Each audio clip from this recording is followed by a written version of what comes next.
Hello and welcome to Dining with Death, True Crime Tuesday. Have you ever thought about what you would do if someone told a horrible lie about you? I have. I owned a large dance school for 12 years, and when you work with kids, if you say the thought of someone making a false accusation against you has never crossed your mind, I don't think you're being honest with yourself. What if someone told a lie about you that was so serious it ended your life as you know it, taking away your future, your family, and your freedom? One of the people at the center of today's story says that's exactly what happened to him, and he is in a literal fight for his life, claiming the state of Florida is about to execute an innocent man. This is the story of the murder of Shelly Boggio. Let's get into it.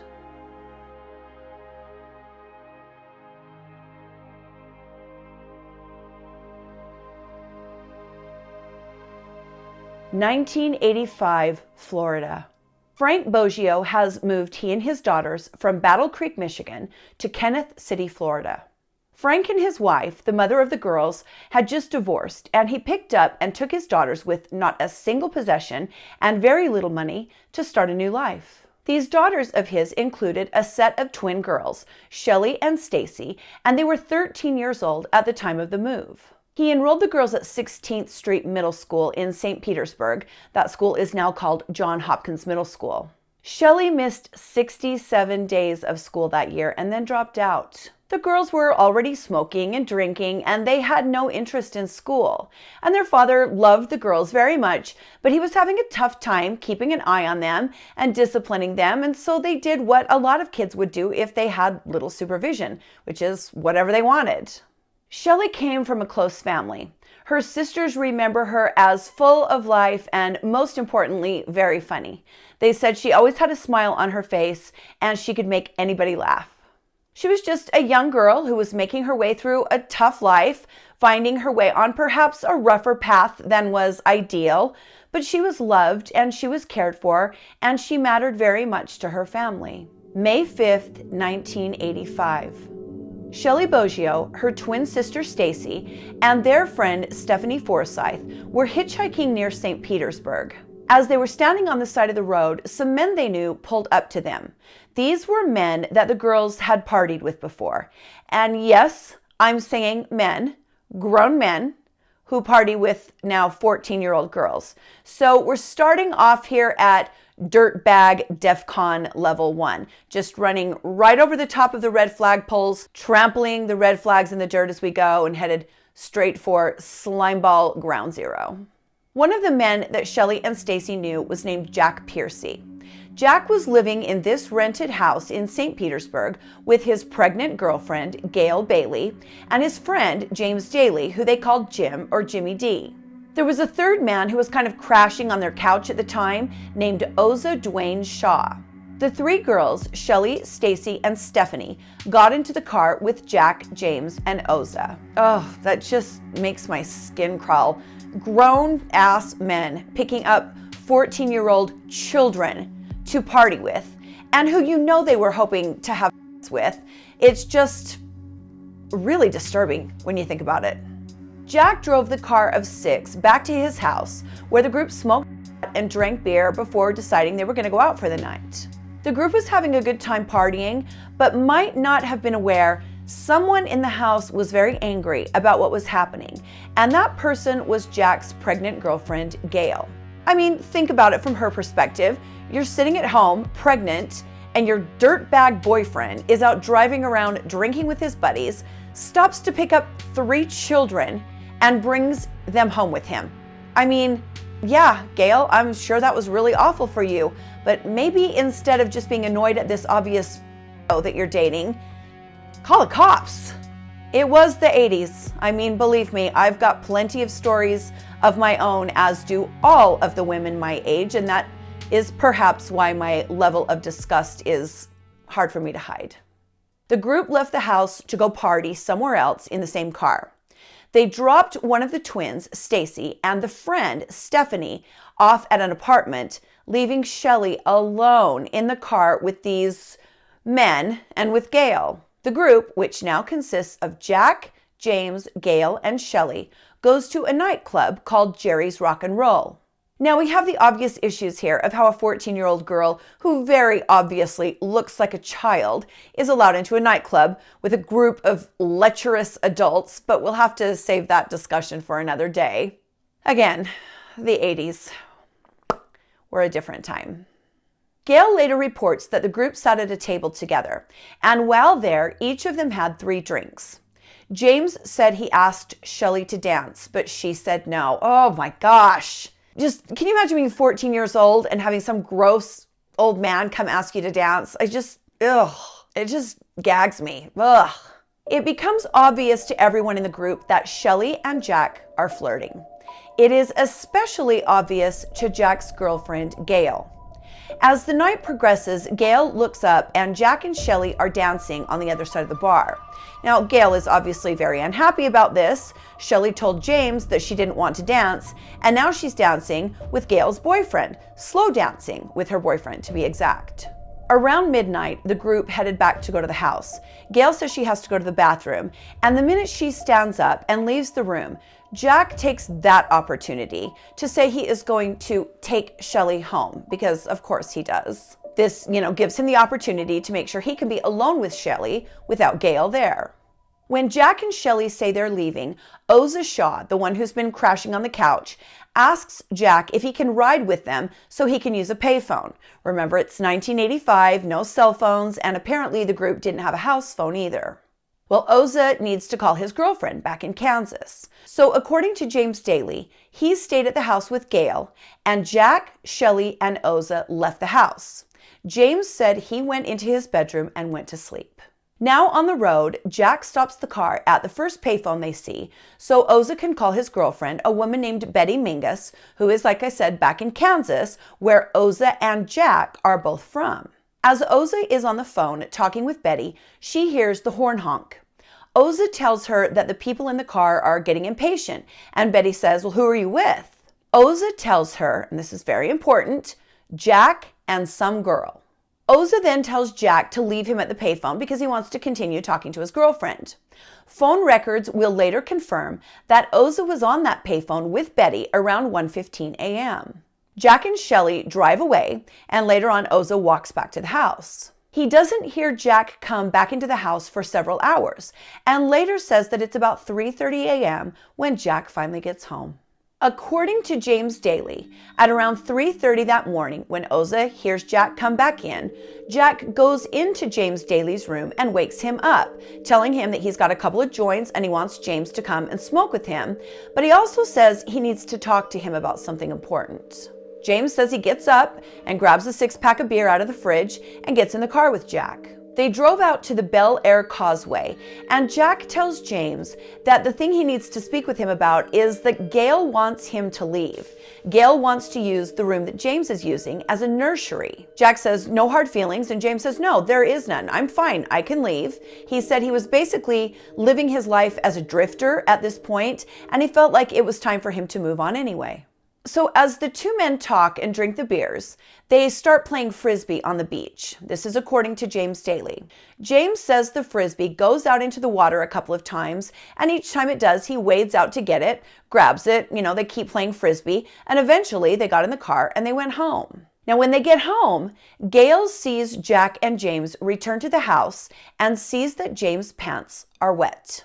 This becomes very important later on. And what we also need to keep in mind is that Gail is very unhappy about everything that has gone on this night. James Dailey had no idea that those wet pants and other people's versions of that night were about to put a stop to whatever life he was ready to move on to. May 6th, 1985. The following morning, a bridge tender goes to work and sees something strange near the water's edge. As he looks closer, he sees the naked body of Shelly Boggio. She is covered in stab wounds and she is dead. He calls the police, who arrive within minutes and begin to set up their crime scene protocol. The police and the techs remember the case very well, saying they could tell that this poor girl fought for her life and that she had many defensive wounds on her hands from trying to protect herself. She had 18 defensive wounds on her hands alone. She had been beaten, choked, and stabbed a total of 31 times, but all of that is not what killed her. Shelly Boggio had been held under the water and drowned. She died there on the beach and was left alone by her killer, waiting to be found. That is absolutely awful. I thought about what she must have been thinking while she was being attacked, and it makes me really sad. Shelly was there in the water with her little turquoise ring on, her whole life taken away from her. Shelly's family was notified of her death, and her twin sister, Stacy, told police that the last time she saw Shelly, she was with Jack Pearcy and James Dailey. Before long, the police are at the house where the group had partied the night before and where Jack and James live. When they arrive, Gail Bailey is the only one at home, and she tells them her version of the story. She says she believes that Jack and James left around midnight and that when they came back, James' pants were wet. Now that is very different from what not only James, but what Oza Shaw tells them happened that night. At this point, the police obviously want to talk to Jack, James, and Oza. But Gail tells them that earlier that morning, as Shelly's body was being discovered, James, Oza, and Jack left the house with their bags packed, telling her they had to leave the state. Now, of course, police are beyond suspicious. These guys just up and left. Where did they go? Well, we already know, according to James, that Gail's story is incorrect. He said he went to bed. Gail had got up and left the room before Jack left with Shelly and Oza, so she might not be so sure about where James was, but that's not what she tells police. According to James, the reason he had got up and left that morning is because Jack told him Gail wanted him out of the house. And then he said that Jack suddenly said, "Why don't we go to Miami and party one more time, before you take off?" James claims he was actually really looking forward to seeing Miami. And so he and Jack headed there to part ways, and Oza decided to come along to party with them. The three men got to Miami and checked into a hotel. James and Oza shared a room, and both of those men checked in under their real names. Jack Pearcy, however, checked into his own room using an alias. Now, the problem with James' story, as he tells it to police later on, is that he only stayed in Miami for a day. He had said he was really excited to go to Miami because he wanted to see the city. Wouldn't he have stayed longer in the city than just a day if he wanted to see the city? But then again, it kind of sounds like these guys were not working regular jobs. Maybe he didn't have any money. He didn't have the money to stay in Miami and he had to get moving. Either way, just a day after arriving in Miami, the men part ways. James Dailey gets on a bus and heads to Arizona. He later claims that he carried on with his life. He met a man who took him to California to help him with a construction job, and that he was just living his life out in California working, totally unaware that anything bad had happened. After James left for Arizona, Jack Pearcy left Miami and drove to Kansas, where he's from. So why didn't he go home? I think that's obvious. Well, the police are, of course, looking for these men. They want to speak with them about Shelly's murder. 2 weeks after Shelly's murder, Jack is found in Kansas in his hometown of Olathe, and he's brought in for questioning. The interrogation of Jack Pearcy is, this guy is something else. First off, he thinks he's some kind of a lady killer, and, well, he's just one of those people who, I don't know, after listening to the interrogation, I personally wouldn't believe a word that comes out of his mouth. During the interrogation, Jack admits to being there on the beach that night. He admits to knowing what happened to Shelly, but he puts all of the blame on James Dailey. He tells police that Jimmy D had been driving the car and he was passed out in the back. He claims he is awakened by Shelly's screams. He tells the police, "I just want you to know that I got out of the car and tried to stop Jimmy D from stabbing her, but when I saw it, I puked all over the place." Jack claims that James went crazy for some reason and that James killed Shelly in a rage. Now, these Kansas City cops know Jack Pearcy. In fact, one of them calls him a frequent flyer. He's a criminal. He abuses women, he steals, he has issues with alcohol and drugs. He had even faced a murder charge in Kansas. He's just a bad guy, and they know he's a bad guy. After hours of interrogation, police arrest Jack Pearcy and tell him he will stand trial for the murder of Shelly Boggio. November 6, 1985. 6 months to the day after Shelly Boggio is murdered, James Dailey is located in California and he is arrested. When he is questioned, James claimed he didn't even know that the murder had taken place. He claims he was in shock, as police told him that the girl he had been partying with on the 5th of May had been killed. He said he knew absolutely nothing about it. He admitted that he had been with the girl that night. He told investigators all of the details about what the group had done and claims the last time he saw Shelly was when she left the house with Jack, who was supposed to take her home. He admitted that yes, he had come home with wet pants, but that was only after Jack woke him up around 3:30 to go have their talk on the beach, and that his pants were only wet because he was retrieving the frisbee from the water. Police asked him why he ran, why he left the state. James tells them he wasn't running. He claims that if he had been running, he wouldn't have been working as an employee under his real name. He tells them he had no reason to run because not only did he not kill Shelly Boggio, he wasn't even aware that she had been murdered. Well, the police do not believe James Dailey. He is arrested and extradited back to Florida to stand trial for the murder of Shelly Boggio. He is sent to prison to await his court date, and well, things only get worse for old Jimmy D while he's there. I find it interesting that they focus so hard on James and not on Oza. Oza was actually in the car that night and says Jimmy wasn't. So I wasn't able to find information on why they focused so much on James and not as much on Oza. But I think it goes back to what Gail told them about, him coming in with wet pants. And remember, Gail was not happy about the whole situation. I'm not saying she's lying. I'm just saying I find it interesting that they focused on Jimmy and not on Oza. I also want to address something. I've had a few comments lately that have kind of bothered me on this. I'm aware that when I tell these stories, we're focused a lot on the suspected killers. And today, of course, I'm focusing on James Dailey and Jack Pearcy.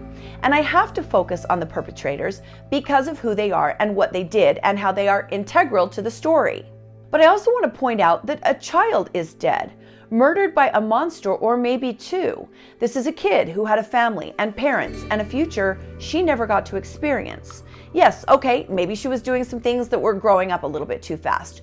Nobody deserves to die because they go out partying. No one.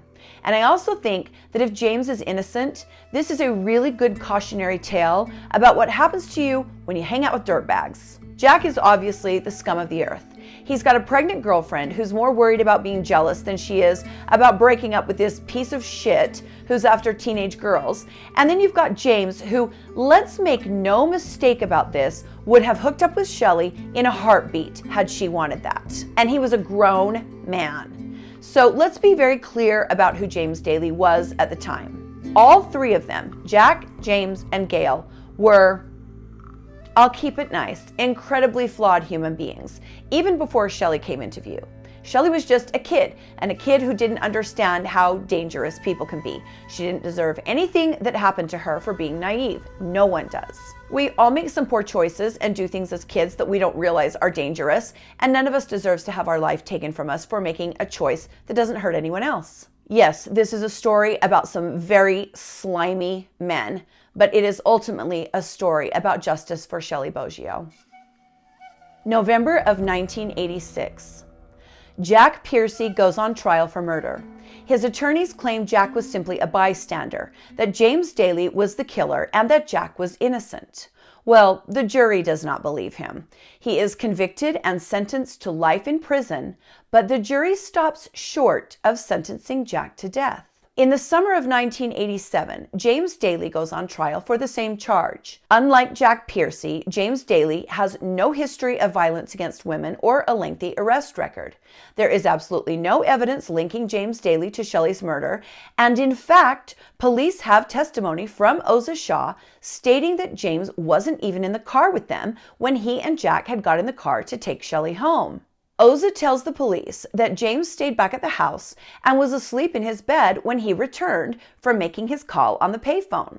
This doesn't sway the prosecutors for some reason. They are zeroed in on James Dailey and they believe he's involved. The state prosecuted Jack and James, stating that they tried to rape Shelly, that she fought back, and that the men killed her.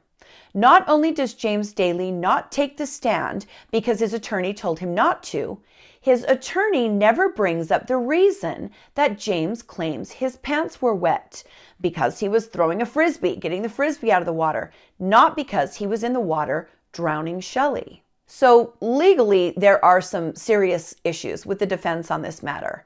Things are looking bad for James Dailey, but they are about to get much, much worse.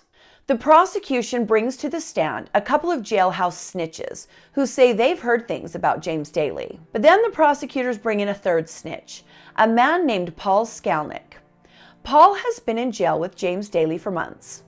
Paul gets on the stand and claims that James Dailey confessed to him in prison, telling him that he killed Shelly Boggio, and even gives the court some graphic details of the killing. James Dailey claims he sat in shock listening to this man, who he barely knows, tell a total and complete lie about him. One juror later said that the testimony from Paul Skalnick, the snitch, combined with the fact that James didn't testify and tell his story, sealed his fate.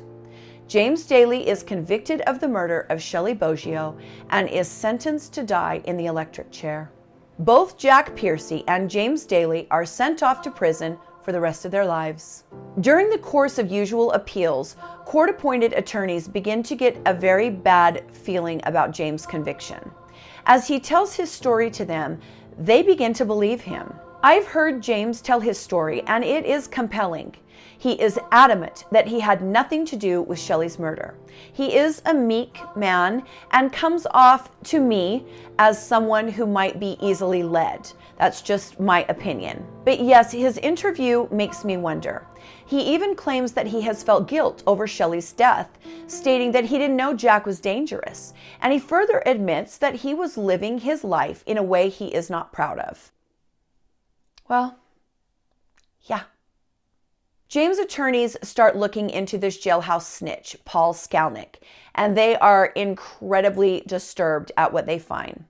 Paul's own former attorney tells James' new attorneys, I wouldn't believe Paul as far as I could throw him. And then James' new attorneys uncover proof that Paul Skalnick has served as a jailhouse snitch 28 times. It just, our system, I still think it's one of the better systems in the world, but there are some issues. Paul Skalnick was a con man. He passed hot checks. He posed as an insurance agent while he stole from his clients. He was a liar. He was a cheat, and he was not a man to be trusted. He married women and stole their money, and even worse, he abused their children. Paul Skalnick fits perfectly into this story about bad men. But did Paul Skalnick put an innocent man behind bars for the majority of his life? Is James Dailey innocent? It matters more now than ever, because right now, James Dailey is facing execution. After decades proclaiming his innocence, filing appeal after appeal, and claiming he did not get a fair trial, the state of Florida is ready to put James Dailey to death. Prosecutors have admitted that they knew Paul Skalnick is a con man, a child molester, and a thief, but that they, quote, vetted him and believed him when he told them about what James Dailey did to Shelly Boggio. But it's very funny. Those same prosecutors did not only omit the fact that Paul Skalnick was a sex offender, but they intentionally kept that information from the jury. The prosecutor's notes actually show that the words sex offender on his notepad are crossed out when he introduced Paul to the jury. Another prosecutor then goes on to tell the jury that Paul Skalnick is in prison for non-violent offenses, which is entirely untrue. A big part of the reason that he was there is for violence against children. So we've got major, major problems with this conviction. Sounds like James Dailey had inadequate defense and the prosecutors misled the jury. The prosecutor now claims that Dailey has had his appeals and his conviction has been upheld during those appeals, but James' attorneys claim that Skalnick's testimony should have been thrown out because of this misleading of the jury that happened from day one. And we all know how difficult it is to get a conviction turned over on appeal. Then prosecutors made claims that Paul Skalnick, the snitch, had been charged with sexual assault, but then the case was dropped. So we're kind of splitting hairs at this point. People who know Paul Skalnick say he is a liar through and through, and that nothing he says is to be believed, let alone something he said that may lead a man to the death chamber. Lawyers at the Innocence Project take up James Dailey's case. In 2017, they are able to get Jack Pearcy to sign an affidavit stating he and he alone is responsible for killing Shelly Boggio. In 2018, a judge does grant James Dailey a new hearing, and who does he call as the star witness? Jack Pearcy, James' former friend, now a convicted murderer who has been sitting in prison for decades after pointing the finger at the man he is being asked to exonerate. After 35 years, James and Jack are back in the same courtroom together. Jack takes the stand to testify as to what he said in this affidavit, stating he and he alone murdered Shelly. And what does he do? He says he lied in the affidavit. He refuses to say that James Dailey is innocent. He refuses to answer questions posed to him by James' attorneys, and he refuses to cooperate. James is obviously devastated by this, and so are his attorneys, but they keep at it. Again in 2019, James' attorneys get Jack Pearcy to sign an additional affidavit stating he is the only person responsible for the murder of Shelly Boggio. But will it be enough? March 5th, 2020. James Dailey is brought to the courthouse from death row, asking the court to vacate his death sentence. At this point, his death warrant has already been signed. Jack Pearcy is also brought into the courtroom. James' attorneys are hopeful that forcing Jack to face James once again will move him to be more open and truthful. Instead, Jack stands in front of the judge and says, "I can't help bring Shelly back or stop the pain her family has already suffered. I don't want to testify." James sat in the courtroom and wept. James later said, "Jack has always said he won't tell the story as long as his mother is alive." And of course, there she was, sitting in the courtroom. Even though Jack doesn't want to testify, James' attorney still insists that they hear from him, and they put him on the witness stand. They want him to repeat what he has stated in the affidavit. Jack is sworn in, and not only will he not testify as to what he signed, he will not even answer the attorney's questions. He sits there and says nothing, and then finally starts saying, "I plead the fifth." He finally does make one statement saying, "I won't help the state kill somebody else." He says he sat in prison for 35 years for a crime he didn't commit, and that's all he has to say. Why sign the affidavits and then come into court? It seems to me that there might be some strong validity to James' claim that Jack doesn't want to say what he did in front of his mom. Shelly Boggio's half-sister, Callie, then asks to make a statement. She tells the judge that her family has been through enough and they want this to end. She says, "Shelly's life matters. It has always mattered." Her family is convinced that James Dailey is responsible for their loved one's death, and they want his sentence carried out. 3 months later, the judge makes a ruling on the hearing. He will not vacate James Dailey's death sentence. The death penalty ruling will stand. Just after this ruling, Paul Skalnick, the snitch, died, ruling out the possibility that he may one day recant his testimony.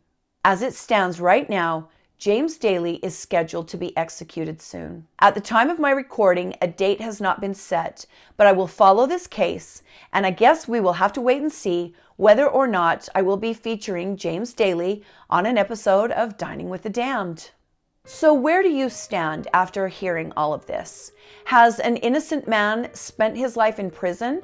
Is an innocent man about to be executed? Or has a very bad man been punished as he awaits the ultimate punishment for the horrific murder of a young girl who had her entire life taken from her one night on a rocky beach, simply because she was growing up too fast? My heart goes out to Shelly's family.